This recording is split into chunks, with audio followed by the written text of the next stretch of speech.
E oggi purtroppo la salute del cittadino viene in dipendenza a seconda della grandezza del proprio portafoglio. È stata ribattezzata Torniamo in piazza, la manifestazione regionale per la sanità pubblica, in programma a Mestre sabato 6 aprile, con ritrovo alle 14 alla stazione dei treni.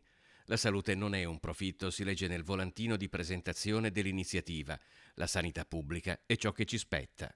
Ci aspettiamo una manifestazione partecipata come le altre, le abbiamo seguite tutte da Vicenza, che eravamo in 10.000, andando appunto per Padova e passando a Belluno, e adesso siamo a Mestre, ed è il motivo per cui abbiamo deciso come gruppi di minoranza di ospitare la conferenza stampa qui oggi, perché è importante che dal Consiglio regionale diamo un messaggio. L'appuntamento di Mestre cade in una data significativa, a ridosso della Giornata Mondiale della Salute e della Giornata Europea contro la commercializzazione della salute.